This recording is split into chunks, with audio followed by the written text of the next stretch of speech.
पृथ्वी के इतिहास को समझना बहुत जरूरी है, क्योंकि इसे कई मुख्य श्रेणियों में बांटा गया है। युग या इयॉन्स, काल या एरास, अवधि या पीरियड्स, युग या ईपॉक्स और युग या एजेस। प्रत्येक श्रेणी हमारे ग्रह के विकास और उस पर पनपे जीवन के बारे में महत्वपूर्ण जानकारी देती है। पृथ्वी का इतिहास 4 अलग अलग युगों में विभाजित है, जिन्हें सबसे पुराने से लेकर सबसे हाल के युगों तक व्यवस्थित किया गया है। वे इस प्रकार हैं। हेडियन 4540 से 4000 मिलियन वर्ष पहले। आर्कियन 4000 से 2500 मिलियन वर्ष पहले तक। प्रोटेरोजोइक 2500 से 538.8 मिलियन वर्ष पहले तक। फेनेरोजोइक 538.8 मिलियन वर्ष पहले शुरू हुआ और आज तक जारी है। आइए पिछले विषय से आगे बढ़ते हैं और हेडियन युग से शुरू करते हैं। पृथ्वी का निर्माण 4.6 बिलियन वर्ष पूर्व पृथ्वी धूल और गैस से बनी सौर निहारिका से बनी। चंद्रमा का निर्माण 4.5 बिलियन वर्ष पूर्व मंगल के आकार के पिंड के प्रारंभिक पृथ्वी से टकराने के बाद चंद्रमा का निर्माण हुआ। पृथ्वी के चुंबकीय क्षेत्र का विकास 4.0 बिलियन वर्ष पूर्व पिघले हुए बाहरी कोर में संवहन धाराओं ने पृथ्वी के चुंबकीय क्षेत्र को उत्पन्न किया। आइए हेडियन इयॉन पर भाग 1 से आगे बढ़ते हैं और भाग 2 पर आते हैं। बार बार उल्कापिंडों की बमबारी। पूरे हेडियन युग में पृथ्वी ने भारी उल्कापिंडों के प्रभाव का अनुभव किया, जिससे अत्यधिक गर्मी और ज्वालामुखी गतिविधि हुई। प्रारंभिक क्रस्ट गठन 4.4 बिलियन वर्ष पूर्व सबसे पुराने नोन मिनरल्स जिरकोन क्रिस्टल एक ठोस क्रस्ट की उपस्थिति का संकेत देते हैं। वायुमंडल और महासागरों का निर्माण हेडियन युग के अंत तक 4.0 बिलियन वर्ष पूर्व ज्वालामुखी ने गैसों को छोड़ा जो प्रारंभिक वायुमंडल और महासागरों का निर्माण करने के लिए संघनित हुई। आइए पृथ्वी के इतिहास में आगे बढ़ें और हेडियन युग से आगे बढ़कर आर्कियन युग की ओर बढ़े।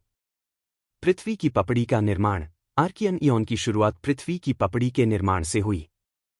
इस अवधि में पृथ्वी की सतह स्थिर हुई, जिससे महाद्वीपों का विकास हुआ। पहला महासागर। जैसे जैसे पृथ्वी ठंडी होती गई, यह महासागरों को सहारा देने में सक्षम हो गई। जीवन के निर्माण के लिए तरल पानी की उपस्थिति आवश्यक थी। आइए आर्कियन इयॉन के भाग 1 से भाग 2 तक चलते हैं। जीवन का उद्भव। सबसे पहले जीवन रूप, जैसे कि प्रोकैरियोटिक सूक्ष्मजीव, आर्किया और बैक्टीरिया, लगभग 3.5 से 3.7 बिलियन साल पहले दिखाई दिए। ये आदिम जीवन रूप सबसे पहले फोटोसिंथेसिस करने वाले थे। बैंडेड आयरन फॉर्मेशन। साइनोबैक्टीरिया द्वारा उत्पादित ऑक्सीजन ने महासागरों को भरना शुरू कर दिया, जिससे बैंडेड आयरन फॉर्मेशन का निर्माण हुआ। ये फॉर्मेशन आज आयरन ऑर्स के महत्वपूर्ण स्रोत हैं। आइए आर्कियन इयॉन के भाग 2 से भाग 3 तक चलते हैं। ओजोन लेयर का निर्माण शुरू हुआ, जो सूर्य की हानिकारक अल्ट्रावायोलेट रेस से आवश्यक सुरक्षा प्रदान करता है, जिससे जीवन पनपने में सक्षम होता है। टेक्टोनिक गतिविधि। पहली टेक्टोनिक गतिविधि शुरू हुई, जिससे शुरुआती महाद्वीपों का निर्माण हुआ। पश्चिमी ऑस्ट्रेलिया और दक्षिण अफ्रीका जैसे स्थानों में प्रारंभिक क्रेटन, पृथ्वी की पपड़ी के स्थिर भाग के साक्ष्य पाए गए हैं। आइए आर्कियन इयॉन पर भाग 3 से भाग 4 तक चलते हैं। Atmospheric changes. पृथ्वी का वायुमंडल शुरू में एनोक्सिक का अर्थ है बिना ऑक्सीजन वाला था और मुख्य रूप से मीथेन और नाइट्रोजन से बना था। समय के साथ फोटोसिंथेसिस के कारण ऑक्सीजन का स्तर बढ़ने लगा। आइए आर्कियन से प्रोटेरोजोइक इयॉन तक चलते हैं और विषय है ग्रेट ऑक्सीजनेशन इवेंट जीओई। समय सीमा लगभग 2.4 से 2.0 बिलियन वर्ष पहले।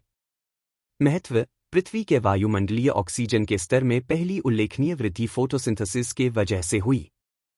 फोटोसिंथेसिस साइनोबैक्टीरिया द्वारा किया गया था। साइनोबैक्टीरिया सूक्ष्मजीव हैं जो ऑक्सीजन का उत्पादन करने के लिए फोटोसिंथेसिस का उपयोग करते हैं। इससे ओजोन परत का निर्माण हुआ, जिसने अधिक जटिल जीवन रूपों को विकसित होने की अनुमति दी। आइए भाग 1 से भाग 2 तक चलते हैं। रोडिनिया सुपरकॉन्टिनेंट प्रोटेरोजोइक युग पर अपने प्रभाव के कारण महत्वपूर्ण है। रोडिनिया सुपरकॉन्टिनेंट लगभग 1.3 बिलियन वर्ष पहले बना और लगभग 750 मिलियन वर्ष पहले टूटना शुरू हुआ। इस सुपरकॉन्टिनेंट के बनने और टूटने से मौसम और जीवन प्रभावित हुआ। टूटने के बाद पृथ्वी पर ग्लेशिएशन की घटना हुई। इस कठोर मौसम के कारण जीवों को अधिक जटिल जीवों में विकसित होने के लिए विवश होना पड़ा। चलो पिछले विषय से आगे बढ़ते हैं और नए विषय की ओर चलते हैं। यूकेरियोट्स मतलब यूकेरियोट एक जीव है जिसकी सेल्स में एक मेम्ब्रेन के भीतर एक न्यूक्लियस होता है। का विकास समय सीमा लगभग 2.1 बिलियन वर्ष पहले। महत्व पहली यूकेरियोटिक कोशिकाएं cells with a nucleus and organelles दिखाई दी, जिसने अधिक जटिल जीवों के लिए मार्ग प्रशस्त किया।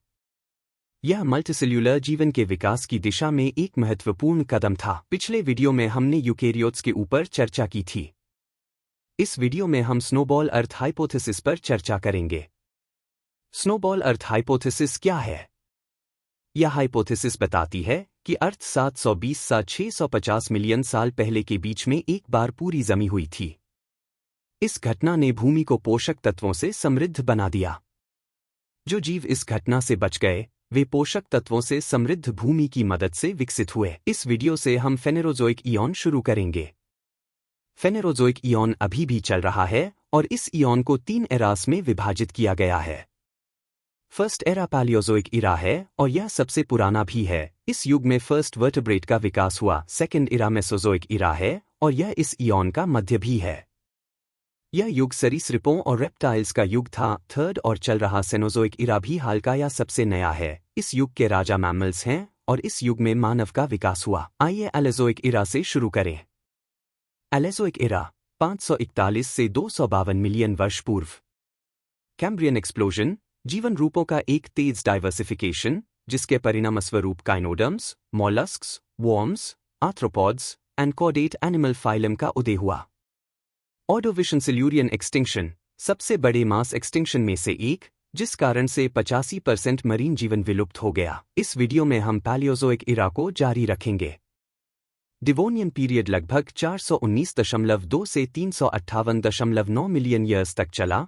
मछलियों के सिग्निफिकेंट डाइवर्सिफिकेशन और फर्स्ट अपीयरेंस ऑफ एम्फीबियंस के साथ एज ऑफ फिशेस के रूप में खत्म हुआ। पर्मियन एक्सटिंक्शन यह पैलियोजोइक इरा के अंत और मेसोजोइक इरा की शुरुआत के बीच हुआ था। सबसे बड़े में से एक लार्जेस्ट मास एक्सटिंक्शन इवेंट जिसने लगभग 96% समुद्री प्रजातियों और 70% स्थलीय और लैंड वर्टेब्रेट को मिटा दिया। आज का टॉपिक मेसोजोइक इरा है। मेसोजोइक इरा में ट्रायसिक पीरियड है। ट्रायसिक पीरियड में प्रमुख घटनाएं। First, formation of Pangaea. Second, dinosaur की पहली अपीयरेंस ट्राइसिक काल के मध्य में हुई थी है। सेनोजोइक इरा फेनेरोजोइक इयॉन में से एक एरा है। सेनोजोइक इरा में मुख्य घटनाएं। पहली घटना ग्लोबल वार्मिंग के समान है जिसे PETM के नाम से जाना जाता है। दूसरी घटना है मियोसीन इपॉक, कई वर्तमान जानवरों और पौधों का विकास। तीसरी घटना है Pleistocene epoch, last ice age और होमो सेपियंस का इमर्जेंस। इस तरह की और जानकारी के लिए सब्सक्राइब करें।